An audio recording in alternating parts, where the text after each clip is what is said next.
Continuamos nuestro estudio hoy en el capítulo 6 de esta epístola a los Romanos, y en nuestro programa anterior estábamos hablando acerca de nuestra identificación con Cristo.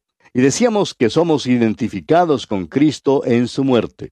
Él murió por nosotros, pero nosotros morimos en Él. Si esto no fuera verdad, entonces la ordenanza del bautismo no tendría significación alguna. Así como somos identificados con Cristo en su muerte, así también somos identificados con Cristo en su resurrección. Cristo fue hecho pecado, pecado verdadero por nosotros. Fue entonces cuando Dios lo resucitó de los muertos con su gran poder. Ahora, el andar en nueva vida es esencial en todo esto. Este es el objetivo y el fin de la santificación. Continuamos ahora con el versículo 5 de este capítulo 6 de la epístola a los Romanos. Porque si fuimos plantados juntamente con Él en la semejanza de su muerte, así también lo seremos en la de su resurrección. Evidentemente, Pablo mira hacia atrás, hacia el versículo 2 de este capítulo que ya ha escrito, y hacia nuestra identificación con Cristo en su muerte y resurrección. El bautismo de agua, de por sí, no podía lograr esta gran realidad espiritual. En realidad, compartimos la vida de Jesucristo, así como una rama que es injertada al árbol comparte la vida del árbol. La vida de Cristo ahora es la vida nuestra. Y dice el apóstol Pablo aquí en el versículo 6 de este capítulo 6 de la epístola a los Romanos, sabiendo esto, que nuestro viejo hombre fue crucificado juntamente con él, para que el cuerpo del pecado sea destruido, a fin de que no sirvamos más al pecado. Permítanos, amigo oyente, parafrasear este versículo de esta manera. Llegando a saber esto, que nuestro viejo hombre, es decir, la naturaleza de Adán, la naturaleza vieja, fue crucificada juntamente con Cristo para que el cuerpo, la soma, el cadáver del pecado, fuera paralizado, cancelado, anulado, y cesáramos de ser esclavos del pecado. Cuando Pablo dice nuestro viejo hombre, dice que éramos en Adán culpables y pecadores perdidos, poseídos de una naturaleza que se rebela contra Dios. El viejo hombre se contrasta con el nuevo hombre. En su carta a los Efesios capítulo 4, versículos 22 al 24, el apóstol Pablo nos dice lo siguiente, escuche usted. En cuanto a la pasada manera de vivir, despojaos del viejo hombre que está viciado conforme a los deseos engañosos, y renovaos en el espíritu de vuestra mente, y vestíos del nuevo hombre, creado según Dios, en la justicia y santidad de la verdad. Ahora, la expresión para que el cuerpo del pecado fuera paralizado se refiere al hecho de que las actividades de la vida se llevan a cabo por medio del cuerpo. Este no ha sido destruido porque todavía estamos en el cuerpo. Siendo que el viejo hombre fue crucificado, el cuerpo de pecado ha sido puesto fuera de combate. Nosotros no podemos lograr esto, porque solamente el Espíritu Santo lo puede hacer, como veremos en nuestro estudio del capítulo 8 de esta epístola a los Romanos. Hay un conflicto entre la carne y el Espíritu por el control del creyente en Cristo. No podemos crucificar el viejo hombre, no tenemos ningún poder. Lo que tenemos que hacer es creer que esto ya ha sido logrado por nosotros. Y en verdad, esto es un hecho. Dios lo ha dicho. Nuestro problema es creer a Dios. El Espíritu Santo puede y nos ayudará a vivir para Dios.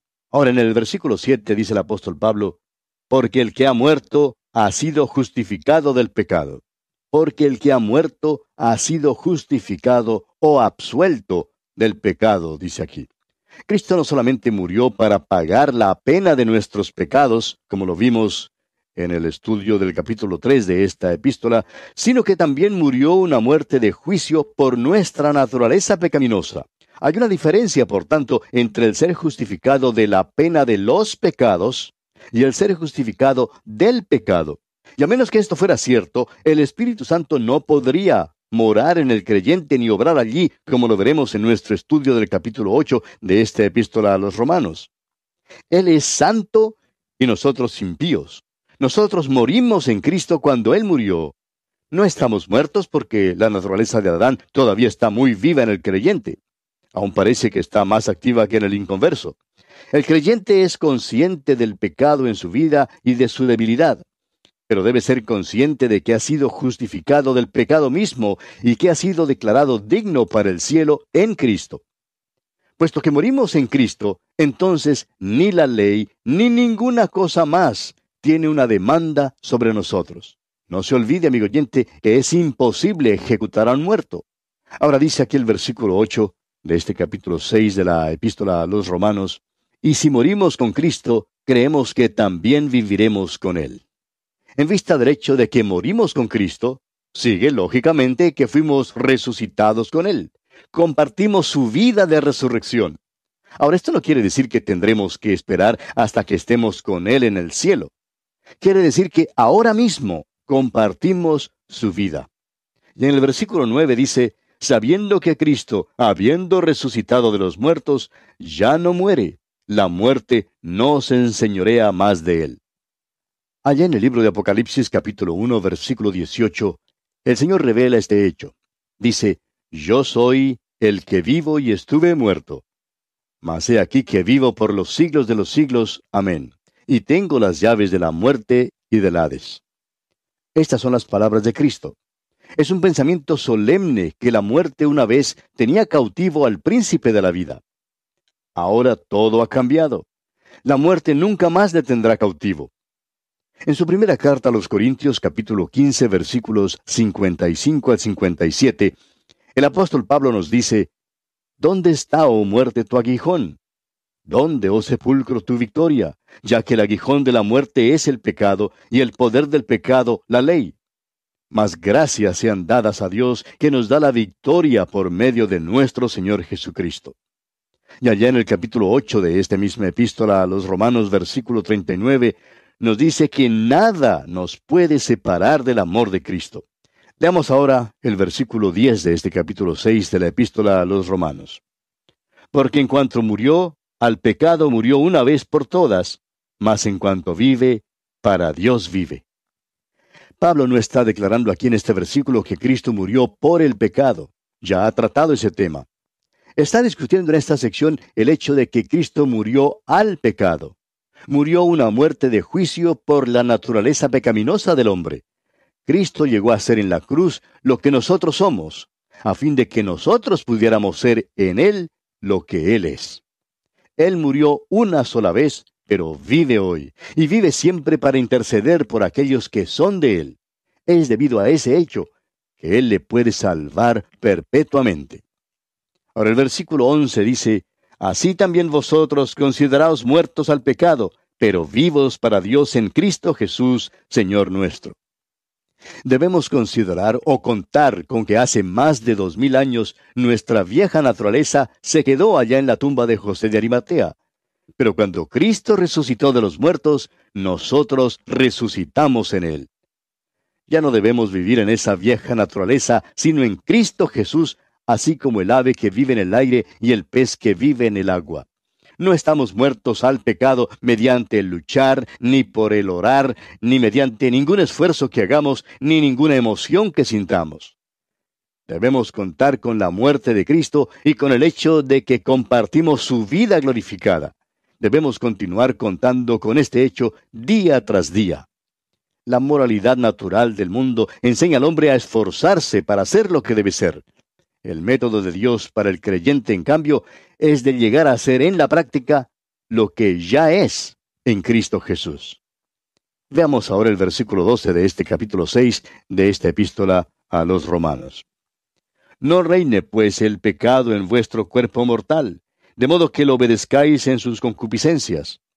Estamos en la carne, aunque no debemos vivir según la carne. Estamos muertos al pecado, pero el pecado no está muerto en nosotros. No estamos completamente emancipados, pues aquí tenemos una amonestación contra el permitir que el pecado reine en nuestros cuerpos mortales. Ahora, nuestros cuerpos son mortales porque están sujetos a la muerte física. El pecado es un dictador que está listo a tomar posesión. Ahora, todos los deseos del cuerpo no son concupiscencias en el sentido de ser viles o malos. El apóstol Pablo dijo allá en su primera carta a los Corintios, capítulo 6, versículo 12, «Todas las cosas me son lícitas, mas yo no me dejaré dominar de ninguna». El comer no es malo en sí mismo, pero el comer con exceso sí es malo. Pasemos ahora al versículo 13 de este capítulo 6 de la epístola a los Romanos. Ni tampoco presentéis vuestros miembros al pecado como instrumentos de iniquidad, sino presentaos vosotros mismos a Dios como vivos de entre los muertos, y vuestros miembros a Dios como instrumentos de justicia. La palabra presentéis, en este versículo, enseña el tercer paso que un creyente necesita tomar en la senda hacia la santificación. Ahora, los tres pasos son los siguientes. ¿No sabéis? En el versículo 3. Consideraos, en el versículo 11. Y presentéis, aquí en este versículo 13. Dios hace ahora un llamamiento a la voluntad del hombre. Debemos presentar los miembros de nuestros cuerpos a Cristo. La lengua mentirá a menos que le sea presentada a Él. Ahora alguien dirá, ¿y qué si no sentimos que estamos muertos al pecado? Bueno, debemos creerle a Dios que esto es un hecho y luego debemos actuar sobre ese hecho. Es un acto de la voluntad de una vez por todas. La idea de la vida rendida o entregada a Dios no excita a muchos. El motivo por el cual la mayoría de nosotros nos encontramos en algún apuro es porque nos presentamos a la vieja naturaleza en lugar de presentarnos a Dios. Una niña al caerse de la cama una noche se puso a llorar.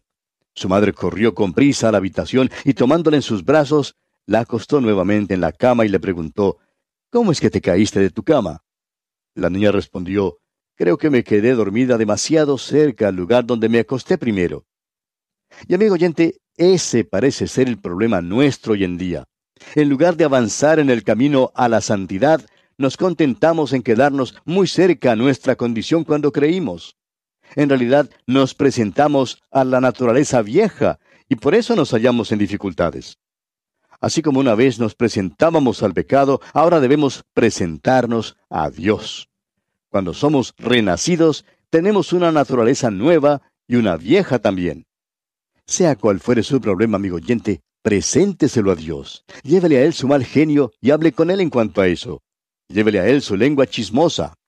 Cierta señora expresó en una ocasión interés en una reunión donde hablaban en lenguas. El dirigente del grupo se le acercó y le dijo, «Señora, ¿le gustaría a usted hablar en lenguas?» Y ella respondió, no, prefiero más bien perder unos 40 centímetros de la que tengo ahora. Dios, amigo oyente, quiere que nos presentemos a Él. Veamos ahora este asunto de la santificación práctica. ¿Cuál es nuestra respuesta a la posición gloriosa que tenemos en Cristo? Leamos aquí el versículo 14. Porque el pecado no se enseñoreará de vosotros, pues no estáis bajo la ley, sino bajo la gracia. Este versículo simplemente quiere decir que la ley fue dada para dominar su vieja naturaleza. Nunca fue dada para dominar la naturaleza nueva. La naturaleza nueva debe ser presentada a Cristo. No es la intención de Dios que el pecado gobierne al creyente en esta vida más que en la vida venidera. Esto no se logra poniendo nuevamente al creyente bajo algún principio legal o de la ley. Es el principio de la gracia. La ley conduce a servidumbre aún para el creyente. Ya hemos sido liberados de la dictadura terrible de la ley. Ahora estamos unidos a Cristo. El apóstol Pablo ahora se sirve del terrible sistema de la esclavitud vigente en aquellos días para ilustrar el dominio completo del pecado y de la ley. Leamos el versículo 15. ¿Qué pues? ¿Pecaremos porque no estamos bajo la ley, sino bajo la gracia? En ninguna manera. La forma de la pregunta aquí está expresada de una manera diferente que en el versículo 1. El apóstol Pablo ha demostrado en los 14 versículos anteriores que el método de Dios para lograr la santificación es en la misma base que la justificación, por medio de la fe. La pregunta aquí, más bien, es que si se debe dar una ayuda a la gracia para lograr su alto y santo fin. Según el razonamiento del hombre natural, es necesaria alguna ley o reglas o reglamentos. Y el caso es que muchos hoy han determinado ciertas reglas. Algunos tienen los 20 mandamientos en lugar de los 10 mandamientos. Dicen que a los creyentes les es permitido hacer algunas cosas, mientras les es prohibido hacer otras cosas. Sin embargo, amigo oyente, la vida cristiana no es el vivir según una larga lista de reglas y reglamentos. Usted puede seguir todas las reglas y reglamentos que quiera, y todavía no vivir la vida cristiana. ¿Qué entonces es la vida cristiana? Es la obediencia al Señor Jesucristo. Esta sección tiene mucha importancia. La identificación con Cristo es la santificación de posición. La obediencia a Cristo es la experiencia de la santificación y esa es la santificación práctica. No se trata de lo que uno hace, sino de dónde uno anda. Y no es cómo anda, sino dónde anda. ¿Está usted, amigo oyente, andando en la luz y en comunión con Cristo? El pecado puede romper nuestra comunión con Él, pero cuando está rota, todo lo que tenemos que hacer es confesar nuestros pecados, según lo que nos dice el apóstol Juan en su primera carta, capítulo 1, versículo 9. Dice el apóstol Juan, si confesamos nuestros pecados, Él es fiel y justo para perdonar nuestros pecados y limpiarnos de toda maldad.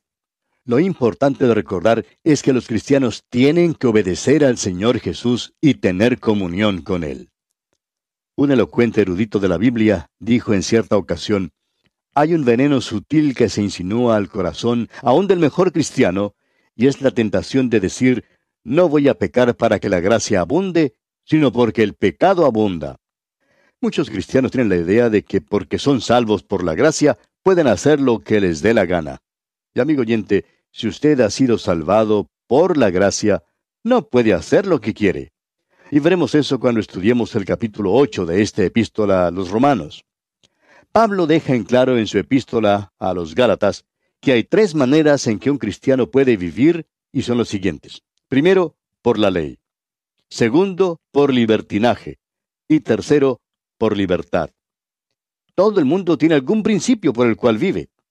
Cierta estrella de cine dijo en cierta ocasión que toda su vida estaba entregada al sexo.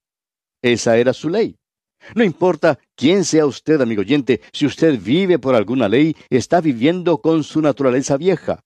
El vivir por alguna ley es un extremo. Ahora, otro extremo, contra el cual Pablo amonesta, es el libertinaje.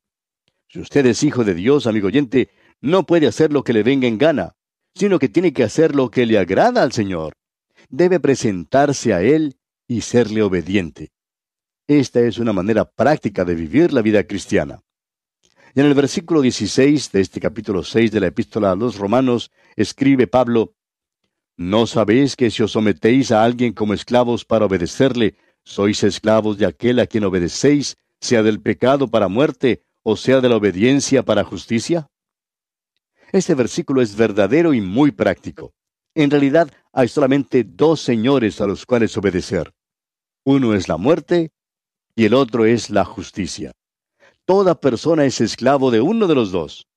Aún los creyentes tienen que aprender que el poder del pecado es tan verdadero como la culpa del pecado. Habiendo sido libertado de la culpa del pecado mediante la justificación por la fe, ahora el creyente ha de ser libertado del poder del pecado por medio de la santificación por la fe. La obediencia de la que este versículo habla es la obediencia de la fe y la obediencia de la ley. La fe conduce ahora a la obediencia a Cristo. No podemos librarnos de los lazos del pecado porque somos débiles, pero sí podemos presentarnos como esclavos a Jesucristo. Él nos pone en libertad. Allá en el Evangelio según San Juan capítulo 8, versículos 34 al 36, Jesús dijo, de cierto os digo, que todo aquel que hace pecado, esclavo es del pecado. Y el esclavo no queda en la casa para siempre, el Hijo sí queda para siempre. Así que, si el Hijo os libertare, seréis verdaderamente libres. Alguien contaba en una ocasión que frente a su iglesia había un elegante club, que solo los más ricos eran miembros de ese club, porque costaba mucho dinero llegar a ser miembro, y que si uno era miembro, probablemente era una persona que tenía un Cadillac y un chofer. Un día, el pastor de esa iglesia se asomó a la ventana y notó que había ya algunos Cadillacs estacionados frente al club, y también un grupo de choferes estaba parado allí conversando. Después de unos momentos, un caballero de corte muy distinguido salió del club, hizo señales, y diciendo algo se metió en su automóvil. Uno de los choferes se apartó del grupo y se metió en el asiento de chofer, y se fueron. Ahora este incidente nos conduce a una conclusión.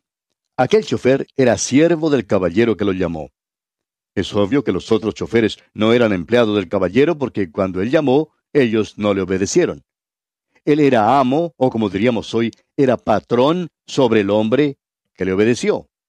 Pues bien, Pablo está diciendo aquí que a quien quiera que uno obedezca, ese es su amo. Hermano en Cristo, ¿es Cristo su amo en verdad? Usted no está bajo la ley. Simplemente el poder decir que usted no mata, no miente, no hace lo malo, no quiere decir que usted está viviendo la vida cristiana. Solo significa que usted está viviendo una vida buena. La vida cristiana es una vida en la cual usted obedece a Cristo. Si usted está sirviendo al pecado, entonces usted es esclavo del pecado. Pero si usted está sirviendo a la justicia, entonces usted es esclavo de Cristo Jesús. Y aquí vamos a detenernos por hoy, amigo oyente, porque nuestro tiempo ha tocado ya a su fin. Continuaremos, Dios mediante, en nuestro próximo programa. Hasta entonces, pues, que Dios le bendiga muy ricamente.